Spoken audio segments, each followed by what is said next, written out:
हरे कृष्णा। सभी का स्वागत करना चाहेंगे और सर्वप्रथम आप सभी श्रोताओं को नए साल की भूरी भूरी शुभकामनाएं और इसी प्रकार से आध्यात्मिक उन्नति करते हुए भगवत गीता श्रीमद् भागवतम आदि जो प्रभुपाद जी ने हमें ग्रंथ दिए हुए उनका अध्ययन करके, उनका श्रवण करके, उनका प्रचार करके हमारा ये आने वाला साल जो है वो इसी प्रकार से उन्नत आध्यात्मिक स्थिति में जाए, यही श्री श्री राधा मदन गोपाल जी के चरणों में हम प्रार्थना करते हैं। तो गीता जयंती के शुभ अवसर पर हमने हमारा भगवत गीता का यह 12वां अध्याय का सत्र शुरू किया था। उसमें यहाँ पर जब भी आपको ये रिवीजन का स्टैम्प दिखेगा तो समझ लेना कि पिछले बार जो हमने लिया था उसकी चर्चा चल रही है। तो पिछले बार हमने किस प्रकार से देखा था कि वैदिक सभ्यता के 5 आधार स्तंभ है, गीता, गंगा, गायत्री, गाय और गोविंद। इन्हें 5G कहा जाता है। उसमें से एक है भगवत गीता और गीता महात्म्य।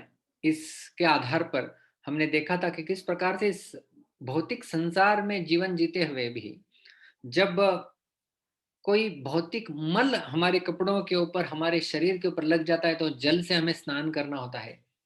लेकिन ये जन्म मृत्यु के चक्र कई सारे काटते काटते काटते संसार रूपी मल जो लग गया है उसे यदि धोना है तो भगवत गीता रूपी अमृत में हमें एक बार तो भी कम से कम डुबकी लगानी होती है। और हमने देखा कि इस प्रकार से यदि आप वाहन चला रहे हैं और वाहन की गति कम होने का एक कारण होता है कि इंजन में कुछ खराबी होना, लेकिन गति कम होने का और एक कारण यह भी होता है कि रास्ता स्पष्ट न हो सामने का, और उसमें फिर आपको कांच के ऊपर पानी आ जाना या फिर ट्रैफिक जैम होना, तो इस प्रकार की समस्याएं आ सकती है। तो भगवत गीता जो है वो हमें दिशा देने का काम करती है, जीवन में स्पष्टता लाने का कार्य करती है। यह है भगवत गीता।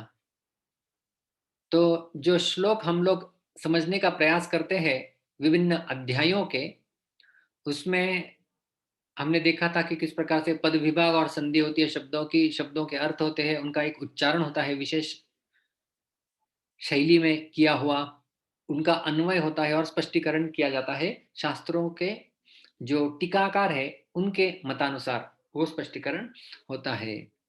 इसमें हमने देखा था किस प्रकार से जो 12वां अध्याय है उसमें सारे श्लोक, केवल 20 श्लोक है इस अध्याय में, सारे श्लोक अनुष्टुप छंद में आते हैं। अनुष्टुप अनुष्टुप छंद का लक्षण होता है कि उसमें कुल मिला के 32 अक्षर होते हैं। 4 पाद जो हम लोग कहते हैं ना, तो उसमें हर एक पाद में 8-8 अक्षर जो है वो होते हैं। और भी कई सारे लक्षण हैं, लेकिन उसकी ओर हमें इतना ध्यान नहीं देना है। 12वां अध्याय का अवलोकन सारांश रूप में हमने देखा था किस प्रकार से श्लोक संख्या 1 से 7 जो है वो अव्यक्ति की उपासना की तुलना भक्ति के साथ की जाएगी, और कौन श्रेष्ठ है, कौन सा पथ श्रेष्ठ है, उसके बारे में प्रश्नोत्तर होंगे। 8 से 12 श्लोक तक उपासना के विविध स्तर बताएंगे भगवान श्री कृष्ण, और 13वें श्लोक से लेकर के 20वें श्लोक तक भगवान को कौन व्यक्ति है या कौन से गुण है जो उस व्यक्ति को भगवान को प्रिय करा सकते हैं, उनका भी वर्णन इन 8 श्लोकों में आता है। तो हम यह केवल हमने पिछली सत्र में इतना ही देखा था, और आज से हम पहले श्लोक से प्रारंभ करने जा रहे हैं। तो हमारा आज का श्लोक है भगवत गीता का 12वां अध्याय, जिसका शीर्षक है भक्ति योग। उसका सर्व पहला ही श्लोक, अर्जुन उवाच एवं सतत युक्ता ये भक्तास्त्वां पर्युपासते ये चाप्यक्षरम अव्यक्तम तेषां के योग वित्तमाः।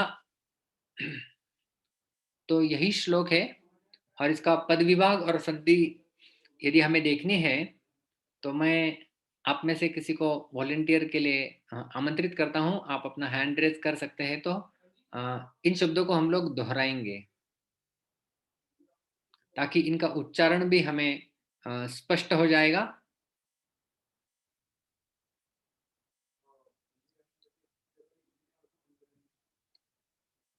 तुषार प्रभु, मैंने आपको अनम्यूट किया है। हरे कृष्णा। हरे कृष्णा।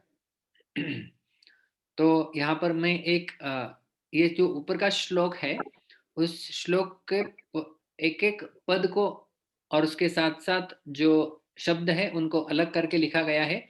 जो अधोरेखांकित शब्द है यहाँ पर लाल अक्षरों में इंगित किए हुए, उनकी संधि हो जाती है, वो एकत्रित आके फिर ऊपर का शब्द बनता है। काले अक्षरों में दिया हुआ है वो मूल श्लोक है, उनका पद विभाग संधि करके नीचे लाल अक्षरों में दिया हुआ है। तो मैं एक एक शब्द उच्चारण करूंगा, आप मेरे पीछे उच्चारण कीजिए। सारे भक्त जहां जहां पर आप सुन रहे हैं, मेरे पीछे आप इन शब्दों का उच्चारण कर सकते हैं। भगवत गीता के शब्दों का अपने मुख के द्वारा उच्चारण करना इतना पवित्र माना जाता है। और खास करके आज नए साल का पहला दिन है, यदि आज हम लोग भगवत गीता के संपर्क में आके अपने जीवन को शुद्ध करने का प्रयास करेंगे तो हमारा सारा साल जो है वो आने वाला। ऐसे कहते हैं कि पहले दिन जैसी शुरुआत होती है उसी प्रकार से वो आगे चलती रहती है। तो वही आध्यात्मिक शुरुआत यदि आप चाहते हैं अच्छे से, तो इन शब्दों का आप संग कीजिए, अपने जिह्वा के ऊपर इन शब्दों को नाचने दीजिए और इनसे मित्रता बना लीजिए। तो ये शब्द जब हमारे मित्र बन जाते हैं तो श्लोक भी हमारे मित्र बन जाते हैं, और यही श्लोक फिर इस भौतिक संसार के शोक से हमें बाहर निकालने के लिए मदद करते हैं। तो एक एक शब्द हम लोग उच्चारण करेंगे दो दो बार।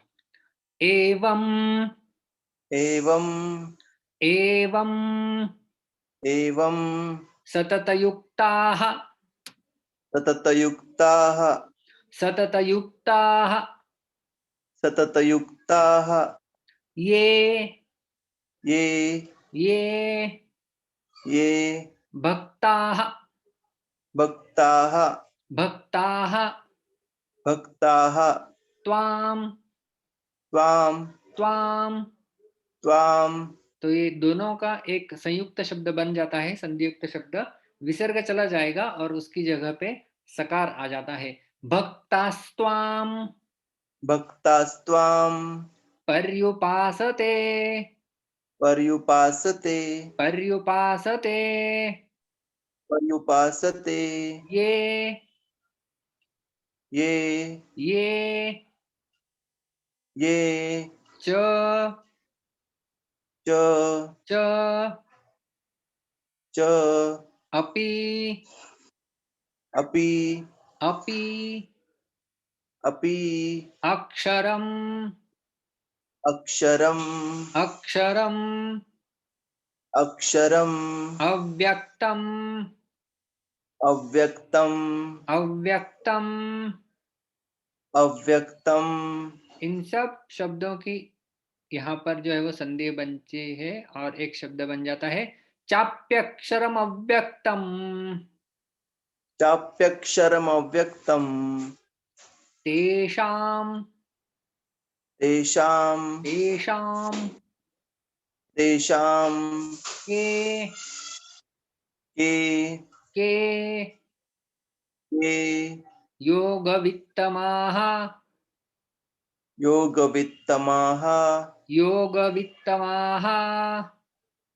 योगमित्तमाः। संपूर्ण श्लोक गाएंगे हम एक एक पाद। एवं सततयुक्ता ये एवं सततयुक्ता ये भक्तास्त्वां पर्युपासते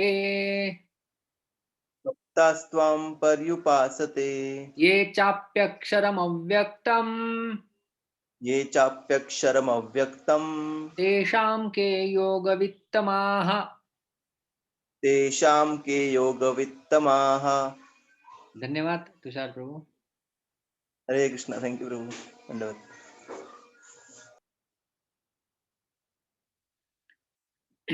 तो ये पदविभाग और संधि हमने देख ली है, और इसका अभी हम अन्वय देखने जा रहे हैं। अन्वय का अर्थ होता है, मैंने पिछली बार भी बताया था कि ये जो सारे शब्द है ये अभी इस प्रकार से इनका विभाग किया है हमने, विच्छेद किया हुआ है और संधि करके लिखे हैं।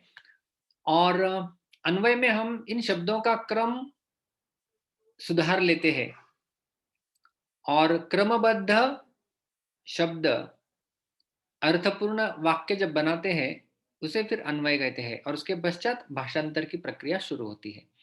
तो अन्वय हम लोग देखते हैं कि ये भक्ताः, इसका अर्थ है ये मतलब जो, भक्ताः एक है तो हम लोग कहते हैं भक्त, बहुत सारे हैं बहुवचन में तो भक्ताः, एकः भक्तः, बहवः भक्ताः, बहुत सारे भक्त।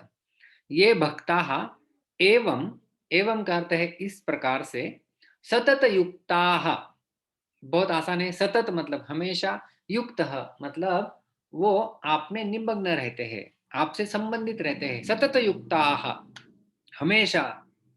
और किस प्रकार से, त्वाम मतलब आपकी, पर्युपासते, उपासना शब्द तो आपने सुना होगा, उपासना, तो उसको ही एक उपसर्ग लगा जाता है, परि उपासते या परितः उपासते इति पर्युपासते। तो ये भक्ताः एवं सततयुक्ताः त्वां पर्युपासते। हम आगे तो चर्चा करेंगे ही, लेकिन इस प्रकार, एवं इस प्रकार जो भक्त आपकी अच्छे से उपासना करते हैं और हमेशा आप में ही युक्त रहते हैं, तो ये हो गया एक। दूसरा, ये अभी दूसरे दूसरे कैटेगरी के लोग, दूसरे लोगों के बारे में चर्चा चल रही है, भक्तों को छोड़ के, ये च अपि, और वो भी क्या, अक्षरम अव्यक्तम, वो भी उपासना करते हैं। यहाँ पे ब्रैकेट में दिया गया है त्वाम पर्युपासते, मतलब वो आपकी ही उपासना कर रहे हैं, लेकिन किस प्रकार की उपासना है ये, अक्षरम, जो आपकी है वो आपके किसी और प्रतीकात्मक रूप की तो नहीं कहेंगे, किसी और तत्व की, आपको छोड़ के किसी और तत्व की आप मानकर, मतलब वो मानते हैं कि वही तत्व सर्वश्रेष्ठ तत्व है, ऐसा मानकर उस तत्व की उपासना करते हैं। कैसा है वो तत्व, अक्षरम, जिसका कभी क्षर नहीं होता, वो अक्षर इनएग्जॉस्टिबल जिसे हम कहेंगे, उसके कई अर्थ हैं, वो भी देखेंगे। अव्यक्तम, जो व्यक्त नहीं है उसे कहते हैं अव्यक्त। इसका अर्थ है कि हमारे इंद्रियों से परे, हमारे इंद्रियों से जिन्हें हम लोग नहीं समझ सकते, इंद्रिय अगोचर, उन्हें कहा जाता है अव्यक्त। उनकी उपासना करते हैं। तो ये समझ में आ गया होगा आपको, पहली कैटेगरी, दूसरी कैटेगरी, दो प्रकार के लोगों की चर्चा चल रही है, और उनकी तुलना करते हुए प्रश्न पूछ रहे हैं अर्जुन, तेषाम, उन दोनों में, के मतलब कौन, योगवित्तवाः, कौन सर्वश्रेष्ठ जो है वो योग पद्धति को जानने वाला है, कौन है वो, दोनों में श्रेष्ठ कौन है। तो इस संपूर्ण श्लोक का भाषांतर यदि आपको देखना है तो कैसे हम लोग समझ सकते हैं कि जो भक्त इस प्रकार से सतत आप में युक्त रहते हैं और आपकी बिल्कुल अच्छे से उपासना करते हैं, और दूसरे, च करते हैं और दूसरे जो है वो भी, अपि वो भी आपको ही मानो उपासना कर रहे हैं, लेकिन उस तत्व की, अक्षरम अव्यक्तम तत्व की वो उपासना करते हैं। इन दोनों में कौन श्रेष्ठ है, कौन सी विधि श्रेष्ठ है, इसके बारे में प्रश्न हो रहा है। तो अभी हम देखेंगे, और ये श्लोक कौन सा है, अर्जुन उवाच, अर्जुन के मन में प्रश्न उपस्थित हुआ है। तो आपके मन में प्रश्न आया होगा कि अर्जुन को प्रश्न क्यों आया है ऐसा? तो गीता कहाँ-कहाँ कैसे चल रही है? तो ये अर्जुन का जो संभ्रम है, इसके पहले हमें थोड़ा-सा गीता के पिछले अध्यायों के साथ इसे जोड़ना होगा, तब जाके समझ में आएगा कि अर्जुन के मन में प्रश्न क्यों उपस्थित हो गया है। तो अर्जुन के संभ्रम का कारण हम जान रहे हैं अभी, मतलब अर्जुन उवाच उसकी चर्चा चल रही है। तो इन 2 प्रकार की उपासनाओं का वर्णन हो रहा है। उपासना आप सब लोग समझते होंगे, जिसे आप पूजा कहिए, अर्चा कहिए, आराधना कहिए, ये है उपासना। तो उपासना की 2 विधियों का वर्णन है। तो आप शब्द सर्वप्रथम मेरा कर्सर आपको घूमता हुआ दिखाई दे रहा है, वहां पर आप देखिए। तो उपासना, उपासना से 2 विधियां, 2 एरोज जाते हुए आपको दिखेंगे। तो उपासना 2 प्रकार की बताई गई है। एक है भक्ति निष्ठा, दूसरी है ज्ञान निष्ठा। तो एक है भक्ति निष्ठा, दूसरी है ज्ञान निष्ठा। तो यहां तक समझ गए होंगे आप। उसके नीचे अभी आइए उपास्य। एक है उपासना, दूसरा है उपास्य। उपास्य मतलब किसकी उपासना? ऐसा आप प्रश्न पूछिए, किसकी उपासना? तो कोई एक होगा जिसकी उपासना की जाएगी, वो है उपास्य। आप किसी को बताइए, किसी ने यदि आपको पूछा आप कहाँ जा रहे हैं? मैं मंदिर जा रहा हूं। अच्छा, लेकिन किसके मंदिर में जा रहे हैं?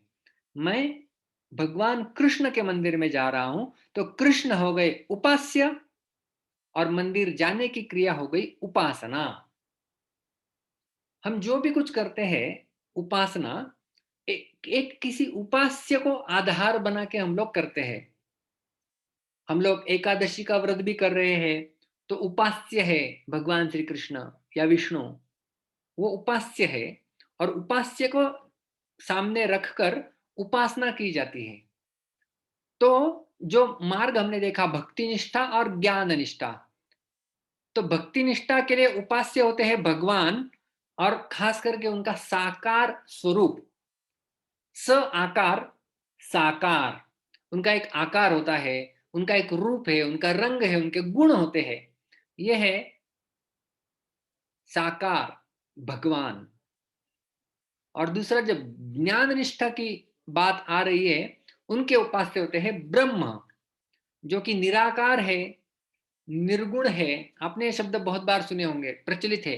निर्गुण निराकार की उपासना होनी चाहिए। तो निर्गुण, जिनमें कोई गुण नहीं है, जिनका कोई आकार नहीं है, जो जो अव्यक्त है, उस प्रकार की उपासना की जाती है इनकी, वो है ज्ञान निष्ठा। तो एक हो गई भक्ति निष्ठा, दूसरी हो गई ज्ञान निष्ठा। ज्ञान निष्ठा के लिए उपास्य हो जाते हैं ब्रह्म, जो कि निराकार है। और भक्ति निष्ठा के लिए उपास्य बन जाते हैं भगवान, जो कि जिनका रूप है, रंग है, आकार है, गुण है। तो ये हो गए उपास्य। इस स्लाइड के ऊपर हम पुनः आएंगे, लेकिन पहले देख लेते हैं कि ये भक्ति निष्ठा और ज्ञान निष्ठा, इन दोनों का वर्णन भगवान कृष्ण ने गीता में किया हुआ है। यदि आप भक्ति निष्ठा की चर्चा करते हैं, तो यहाँ पर बहुत सारे श्लोक हैं, लेकिन केवल मैंने 2 श्लोक उदाहरण के लिए यहाँ पे प्रस्तुत किए हैं। एक 9वें अध्याय का श्लोक है पहला, 31वां श्लोक। क्षिप्रं भवति धर्मात्मा शश्वत् शांतिं निगच्छति कौन्तेय प्रतिजानीहि न मे भक्तः प्रणश्यति। तो भक्त का वर्णन हो रहा है कि न मे भक्तः प्रणश्यति, मेरे भक्त का कभी विनाश नहीं होता। तो ये भक्त निष्ठा के बारे में चर्चा होती है। 11वें अध्याय का 55वां श्लोक, इसके ऊपर भी हम लोग पुनः आएंगे हमारी चर्चा में। मत कर्म कृन्मत परमो मद्भक्तः संगवर्जितः निर्वैरः सर्वभूतेषु यः स मामेति पांडवः। तो ये भी भक्ति मार्ग को बताने वाला श्लोक है। अभी हम लोग ज्ञान निष्ठा के बारे में चर्चा करते हैं। ये श्लोक का हम लोग 11वें अध्याय का 55वां श्लोक है, इसके ऊपर हम लोग पुनः आएंगे, इसलिए मैं यहाँ पे ज्यादा विस्तार नहीं कर रहा हूँ। ज्ञान निष्ठा के बारे में देखेंगे तो कई जगह इस प्रकार के ज्ञान निष्ठा की भी भगवान कृष्ण ने चर्चा की है अलग अलग जगहों पर। शुरुआत में ही चौथे अध्याय का 36 श्लोक दिया हुआ है। अपि चेदसि पापेभ्य सर्वेभ्य पापकृत्तमः सर्वं ज्ञानप्लवेनैव वृजिनं संतरिष्यसि। आप कितने भी पापी क्यों न हो, अपि चेदसि पापेभ्य सर्वेभ्य पापकृत्तमः, पापियों में सर्वश्रेष्ठ दर्जा के पापी भी क्यों न हो, सर्वं ज्ञानप्लवेनैव वृजिनं संतरिष्यसि, ज्ञान रूपी नौका से आप तर जाएंगे। यथैदांसि समिद्धोऽग्निर्भस्मसात् कुरुते अर्जुन ज्ञानाग्नि सर्वकर्माणि भस्मसात् कुरुते तथा। इसी के अगले श्लोक में भगवान ज्ञान की महती बताते हैं। और अगला श्लोक है, क्षमा करना यहाँ पे नंबर गलत हो गया है, ये भगवद गीता के 7वें अध्याय का 16वां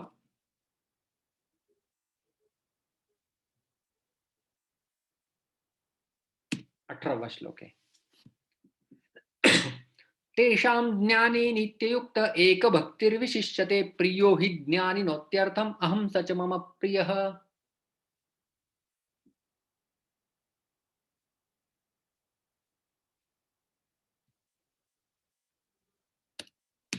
7वें अध्याय का 17वां श्लोक है, क्षमा करना। तो ये श्लोक हमने देख लिया। भगवान कृष्ण ने 7वें अध्याय के 16वें श्लोक में 4 प्रकार के लोग जो उनकी शरणागति लेते हैं उनका वर्णन किया था। चतुर्विधा भजन्ते माम जनाः सुकृतिनोऽर्जुन आर्तो जिज्ञासु अर्थार्थी ज्ञानी च भरतर्षभ। 4 प्रकार के लोग बताए थे। आर्त जो कठिनाई में होते हैं, दुखित होते हैं, पीड़ित होते हैं। जिज्ञासु जो केवल जिज्ञासावश भगवान की शरण ग्रहण करते हैं। अर्थार्थी जिन्हें कुछ अर्थ चाहिए भगवान से, ये मेरी इच्छा पूरी करो, वो मेरी इच्छा पूरी करो। और चौथे है ज्ञानी। तो भगवान कहते हैं कि इन चारियों में ज्ञानी श्रेष्ठ है। प्रियो ही ज्ञानिनोत्यर्थम अहम सच मम प्रिय। ज्ञानी भी मुझे प्रिय है और मैं भी ज्ञानी को प्रिय हूं। तो इस प्रकार से ज्ञान की सर्वश्रेष्ठता यहाँ पर भगवान स्थापित की है। तो इस प्रकार से हमने भक्ति निष्ठा के लिए और ज्ञान निष्ठा के लिए 2-2 श्लोक भगवत गीता से देखे। लेकिन वास्तव में यदि आप गीता को अच्छे से देखेंगे, पढ़ेंगे, तो आपको पता चलेगा तो ये जो ज्ञान निष्ठा यानी ब्रह्म या निराकार की उपासना और भक्ति निष्ठा यानी भगवान या जो साकार स्वरूप है उनकी उपासना, इन दोनों के बारे में भगवत गीता में आपको श्लोक मिलेंगे। और खास करके 8वां अध्याय यहाँ पर आप देख रहे होंगे। 8वें अध्याय का शीर्षक ही क्या है? अक्षर ब्रह्म योगो। तो अक्षर और ब्रह्म ये शब्द उसके अध्याय में ही आ जाते हैं। तो पूरा अध्याय में उसका वर्णन विस्तार से पाया जाता है। और भक्ति निष्ठा के भी वर्णन 8वें अध्याय में मिल सकता है आपको, यदि देखेंगे 8वां अध्याय का 14वां श्लोक वगैरह। अनन्य चेता सततम यो माम स्मरति नित्यश तस्याहं सुलभः पार्थ नित्य युक्तस्य योगिनः। तो इस प्रकार से जो है वो भक्ति निष्ठा, भगवान के साकार, भगवान के रूप की उपासना, वो भक्ति निष्ठा का अंग है, हिस्सा है। और दूसरा है ज्ञान निष्ठा, जिसमें ब्रह्म की, निराकार तत्व की, अक्षर अव्यय तत्व की उपासना होती है, वो है ज्ञान निष्ठा। तो इस प्रकार से आपको भक्ति निष्ठा और ज्ञान निष्ठा, या आप उसे केवल यदि ऐसा समझना है कि एक है साकार उपासना, दूसरी है निराकार उपासना। तो उपास्य जो है वो एक में साकार है, दूसरे में निराकार है। एक में सगुण है, दूसरे में निर्गुण है। एक में व्यक्त है, दूसरे में अव्यक्त है। तो यह है 2 मार्ग। प्राप्त करना चाहते हैं एक ही वास्तव में। तो जो हमने पहले देखा था, ये भक्ताः एवं सतत युक्ताः त्वां पर्युपासते, उसके ऊपर हम अभी थोड़ा सा प्रकाश डालेंगे। ये भक्ताः, जो भक्त एवं इस प्रकार से सतत युक्त रहते हैं और आपकी उपासना अच्छे से करते रहते हैं। तो यहाँ पर एवं शब्द बहुत महत्वपूर्ण है। एवं मतलब इस प्रकार। इस प्रकार जो आपकी उपासना करने में लगे हुए रहते हैं, सतत युक्ताः त्वां पर्युपासते। तो एवं मतलब इस प्रकार से। तो आपके मन में प्रश्न आएगा, किस प्रकार से? तो किस प्रकार से का जवाब यहाँ पर है, क्योंकि अभी-अभी बताया है ना, तो ये एवं शब्द 11वां अध्याय और 12वां अध्याय, इन दोनों की हम लोग क्या कहते हैं ना, एक श्रृंखला है, कड़ी कड़ी कड़ी है, दोनों को जोड़ता है। तो 11वें अध्याय का 55वां श्लोक, 12वें अध्याय का पहला श्लोक। तो 55वां 11वां अध्याय का मतलब आखिरी श्लोक है। भगवत गीता के कई अध्याय छोटे हैं, कई अध्याय बहुत बड़े हैं। तो 11वें अध्याय का नंबर बड़े अध्यायों में आता है, उनकी गणना वहां पर की जाती है। 55 श्लोक है, उसमें लगभग 3 नंबर का सबसे बड़ा अध्याय है। सबसे बड़ा है 18वां अध्याय, जिसमें 78 श्लोक है। 2 नंबर पे है दूसरा अध्याय, जिसमें 72 श्लोक है। और फिर 3 नंबर पे आता है 11वां अध्याय, जिसमें 55 श्लोक है। और फिर ये 12वां और 15वां, ये सबसे छोटे अध्याय, 20-20 श्लोक केवल। और फिर बीच में फिर दूसरे अध्याय सारे इन दोनों के बीच में आते हैं। तो इस प्रकार से 11वां अध्याय का आखिरी श्लोक में भगवान श्री कृष्ण ने विश्वरूप दिखा दिया था अर्जुन को। 11वें अध्याय का शीर्षक ये विश्वरूप दर्शन योग। विश्वरूप दिखाने के पश्चात भगवान श्री कृष्ण भक्ति के बारे में वर्णन किए थे अच्छे से, कि जो मेरा रूप आप देख पा रहे हैं, वह केवल और केवल भक्ति के द्वारा ही देखा जा सकता है, अन्य को ही नहीं देख सकता।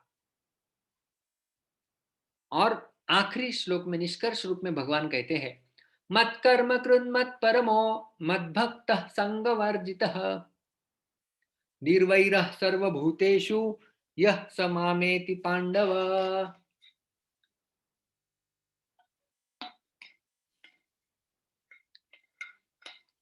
बहुत सुंदर श्लोक है ये भगवत गीता का, जो भक्ति मार्ग का सार हमारे सामने प्रस्तुत करता है। तो इस इन शब्दों का यदि आप पद विभाग करेंगे, तो आपको एवं में इस श्लोक में 5 चीजें बताई गई है, जिन्हें साधन पंचक भी कहा जाता है।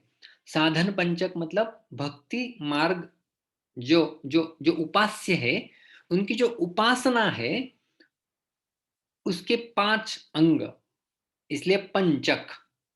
जैसे हम लोग कहते हैं ना भीष्म पंचक, 5 दिन आखिर के कार्तिक महीने के। तो इसी प्रकार से ये इन पांचों को साधन पंचक कहा जाता है भक्ति मार्ग पर। तो क्या कहते हैं भगवान, मत कर्म कृत, वह तो ऊपरी श्लोक देखते हैं सर्वप्रथम, आज का श्लोक, ये भक्ताः, जो भक्त, एवं इस प्रकार, सतत युक्ताः, हमेशा युक्त रहते हैं, और त्वाम पर्युपासते, आपकी बिल्कुल अच्छे से उपासना करते हैं। एवं इस प्रकार, किस प्रकार? साधन पंचक के प्रकार। क्या है ये साधन पंचक? तो इन 5 प्रकार से वो आपकी उपासना करते हैं अच्छे से।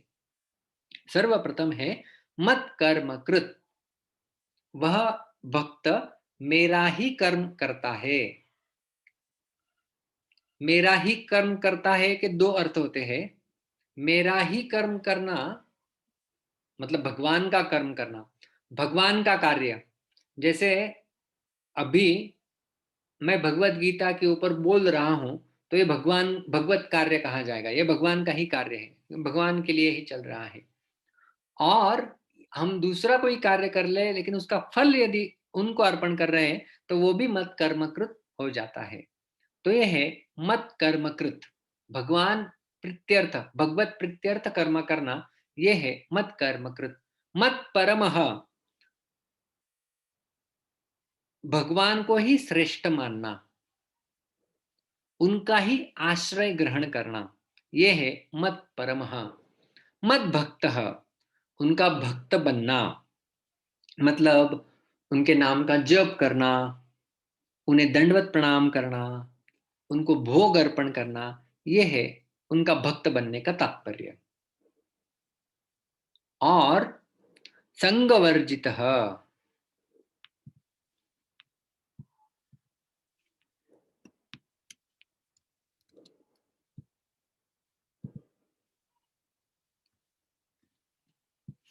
संगवर्जितः मतलब सारे प्रकार के आसक्तियों से मुक्त, वो है संगवर्जितः।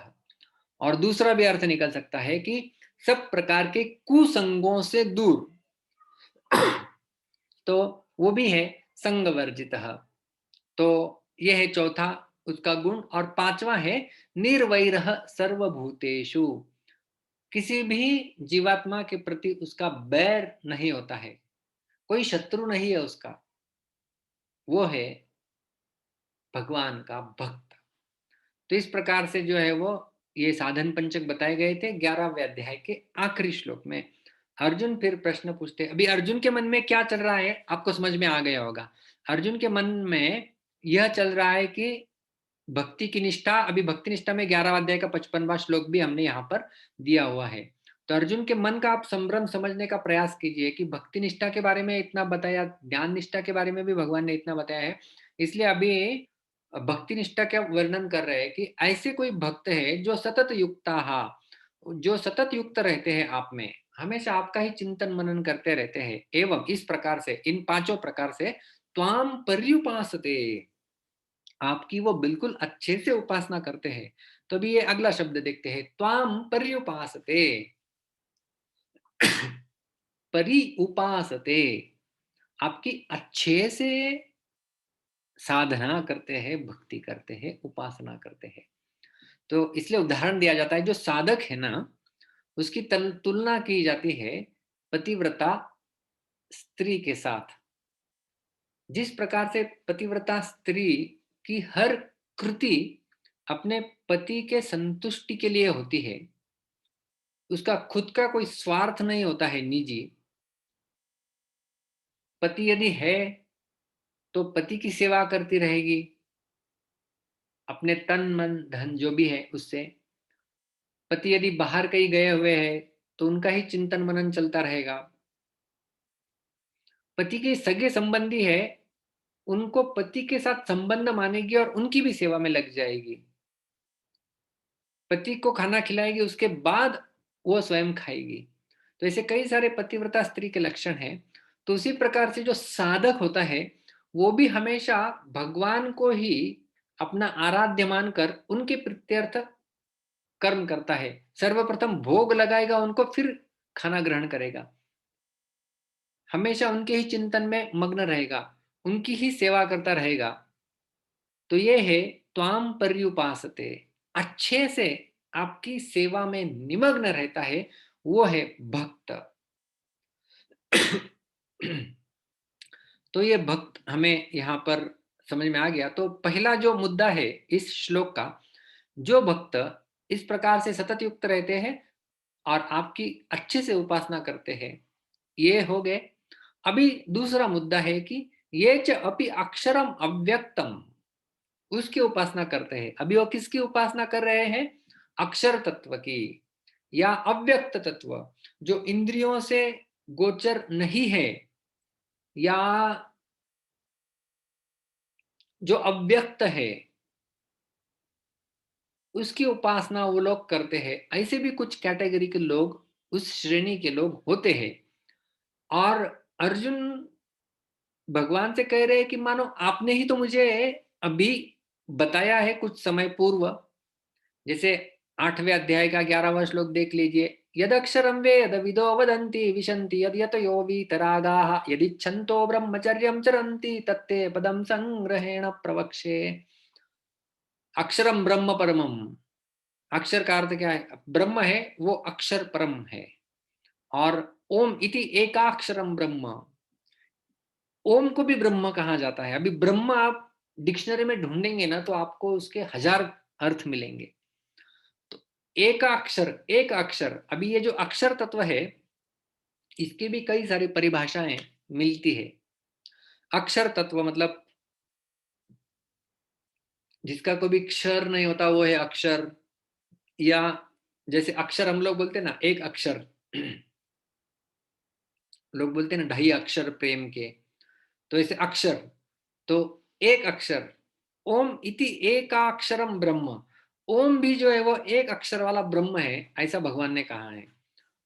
और जैसे मैंने पहले भी बताया, 8वें अध्याय का शीर्षक ही है अक्षर ब्रह्म योगो नाम अष्टमोध्याय। तो वो उस श्रेणी के भी लोग होते हैं जो इस प्रकार से कुछ ऐसे तत्व की उपासना करते हैं जो अव्यक्त है, जो कभी दिखाई देता नहीं है, जो अपने इंद्रियों के बल पर उसे नहीं समझा जा सकता, जिसे न तो देख सकते हैं न तो अनुभव कर सकते हैं, ऐसे तत्व की ये लोग उपासना करते हैं। इसलिए भगवान को बोल देते हैं निराकार है भगवान। तो इस निराकार को समझने के लिए सबसे पहले हमें जो जो भगवान, या जो जिसे कहते हैं हम लोग एब्सोल्यूट ट्रुथ, जो परम सत्य है, उनको 3 नाम से जाना जाता है। श्रीमद् भागवत का ये श्लोक है, पहले स्कंद में वर्णन आता है, वदन्ति तत्त्वविदस्तत्त्वं यज्ञानमद्वयं ब्रह्मेति परमात्मेति भगवान इति शब्दते। वदन्ति, बोलते हैं, कौन? तत्वविदः, जो तत्व को अच्छे से जानते हैं वो लोग बोलते हैं, यद ज्ञानम अद्वयम, जो अद्वैत ज्ञान है उसके बारे में ये तत्वविद लोग बोलते हैं। जो परम तत्व है, जो परम तत्व है, शब्दते, बोला जाता है उसके बारे में, या वो परम तत्व जाना जाता है, ब्रह्मेति परमात्मेति भगवान इति। उन्हें ब्रह्म, परमात्मा और भगवान, इन 3 नामों से जाना जा सकता है। तो ये जो 3 है, ब्रह्मेति परमात्मेति भगवान इति, 1 2 3, ब्रह्म, परमात्मा और भगवान, ये उपास्य कैटेगरी के हैं, उपास्य है ना, इनकी उपासना हो रही है। कोई ब्रह्म को उपास्य मानता है, कोई परमात्मा को उपास्य मानता है, या कोई भगवान को उपास्य मान रहा है। और उस हिसाब से उनके उपासक जिस मार्ग का अवलंबन करते हैं, उससे उन उपासकों को जाना जाता है। ब्रह्म जिसके लिए उपास्य है, उस व्यक्ति का नाम हो गया ज्ञानी। परमात्मा जिसके लिए उपास्य है, उसका नाम हो गया योगी। और भगवान जिसके लिए उपास्य है, उसका नाम हो गया भक्त। तो उपास्य आ गया, उपासक आ गया, और ये जो बीच में जो एरो दिया गया है, वो है उपासना। विधि क्या करेगा वो? तो यहाँ पर ज्ञानी है, उसके लिए विधि होगी ज्ञान योग। योगी है, उसके लिए विधि होगी अष्टांग योग। और भक्त है, उसके लिए विधि होगी भक्ति। तो यहाँ पर बीच में आ जाएगा आपका उपासना। तो उपास्य है, मतलब जिसको प्राप्त करना है, जिसका साक्षात्कार करना है सब। और नीचे है उपासक, जो साक्षात्कार कर रहा है और जिसके द्वारा कर रहा है, उस मार्ग का नाम है उपासना। तो अभी आपको अच्छे से समझ में आ गया होगा इन 3 शब्दों के द्वारा, उपास्य, उपासक और उसकी उपासना। तो जितने सारे आध्यात्मिक मार्ग इस धरातल पर पाए जाएंगे, वो इन 3 में से एक जगह बैठ जाएंगे। कोई ब्रह्म की उपासना करता है, कोई परमात्मा की करता है, कोई भगवान की करता है। तो अभी हमारी चर्चा खास करके ये पहला वाला और तीसरा वाला इनकी चल रही है। तो ये जो साकार और निराकार, ये जो वाद है, ये बहुत बार देखने को मिलता है। आप ट्रेन में भी जाओ, कई बार लोग बोलते हैं कि भगवान तो सब जगह है, सब जगह है, मंदिर में जाने की आवश्यकता क्यों है? वो तो निराकार है, आप उन्हें आकार में डाल के छोटा कर रहे हैं। वो अव्यक्त है भाई, निराकार है, उनको बड़ा रहने दो, उनको आप छोटा क्यों करते हैं? उनको आप सीमित मत कीजिए मूर्ति में डाल के। तो श्रील प्रभुपाद जी कहा करते थे, अरे भगवान यदि सब जगह है तो मंदिर में नहीं है क्या? मंदिर में भी है। और किसी अ, किसी वस्तु को बड़ा होने के लिए निराकार ही होना चाहिए ऐसा कुछ नहीं है। जैसे यदि कोई इमारत है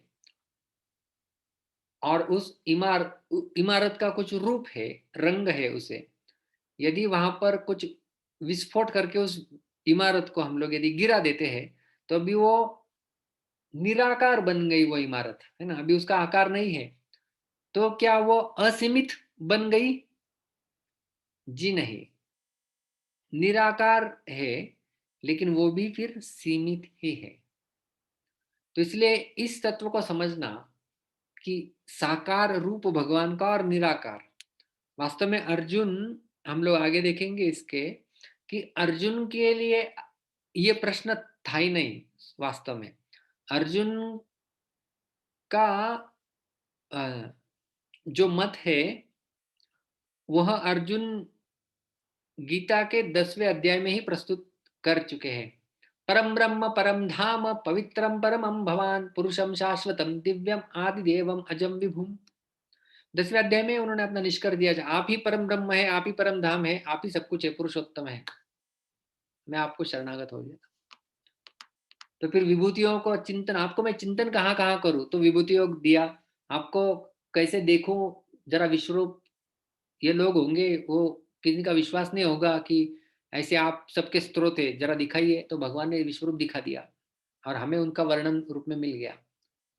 तो अर्जुन ऐसे लोगों के लिए जिनके मतों के अंदर ऐसी भिन्न बुद्धि है कि ये मार्ग अलग है, ये मार्ग अलग है, ये मार्ग, तो उस उस भेद को मिटाने के लिए अर्जुन जी ने हम लोगों के ऊपर कृपा करते हुए यह प्रश्न भगवान से किया है कि भाई दोनों में श्रेष्ठ कौन है।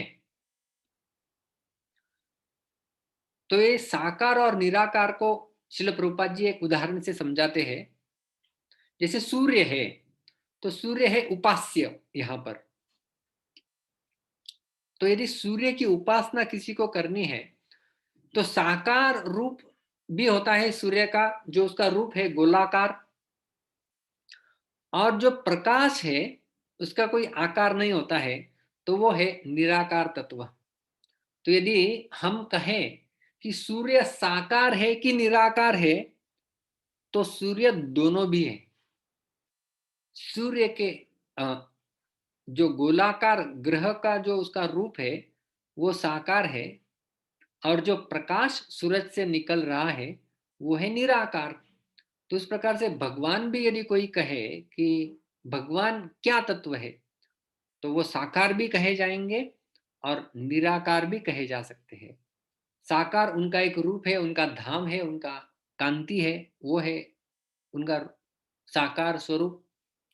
और जो ब्रह्म ज्योति है, जो उनके ही कांति से निकलती है और जो सारे आध्यात्मिक जगत को प्रकाशमान करती है, और उसके पश्चात भगवान के जो धाम है और यहाँ का जो भौतिक संसार है, इन दोनों को विरजा नदी के पार जो ब्रह्म ज्योति का स्तर दिखाई देता है, वह है निराकार, उसका कोई आकार नहीं होगा।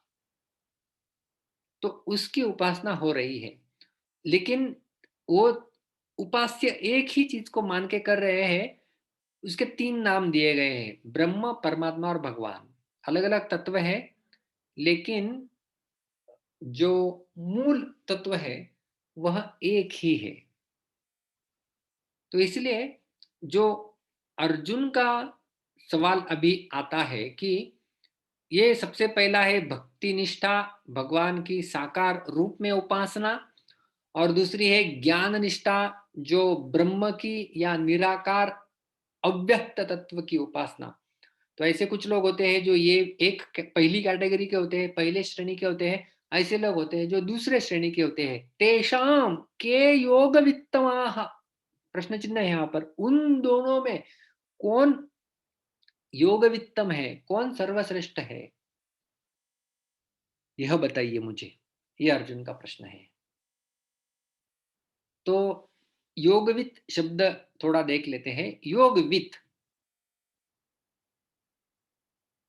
संपूर्ण भगवत गीता तो एक योग शास्त्र है, इसलिए उसके सारे अध्यायों के नाम योग से शुरू होते हैं। पहला अध्याय अर्जुन विषाद योग, दूसरा अध्याय सांख्य योग, तीसरा अध्याय कर्म योग। तो इस प्रकार से सारे अध्यायों के नाम भी योग से दिए गए हुए हैं, ये क्योंकि ये योग शास्त्र है।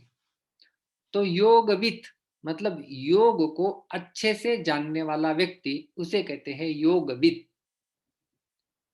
तो ये हो गया योगविद।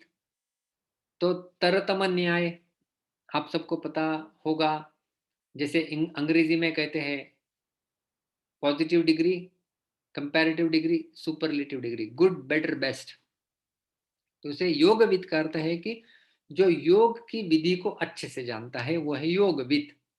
योगवित्तर मतलब उससे थोड़ा श्रेष्ठ, और योगवित्तम मतलब उससे भी और श्रेष्ठ। तो योगवित हो गया गुड, योगवित्तर हो गया बेटर, योगवित्तम हो गया बेस्ट।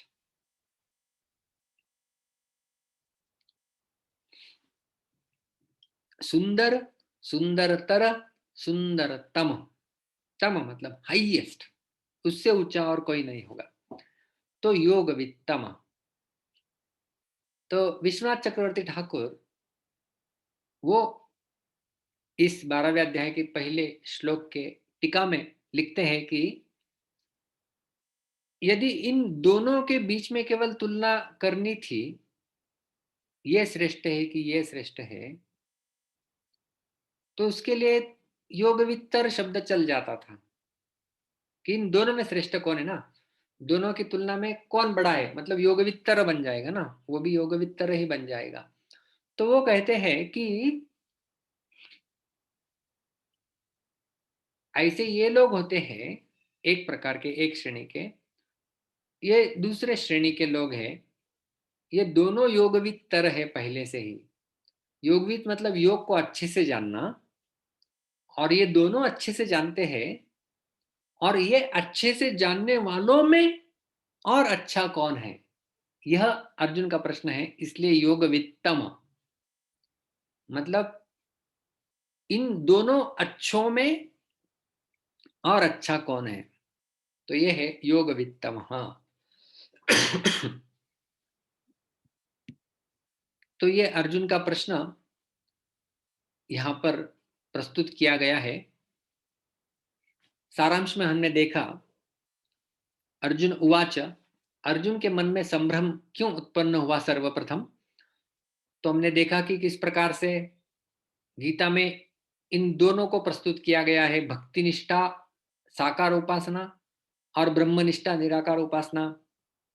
तो दो तत्व है, क्या दो एक है या अलग है, वो भी हमने देखा सूरज के उदाहरण से। सूरज तो एक ही है, कोई सूरज को सूर्य के रूप में देखे, कोई सूर्य देव के रूप में देखे, कोई प्रकाश के रूप में देखे, तत्व तो बदलने वाला है नहीं।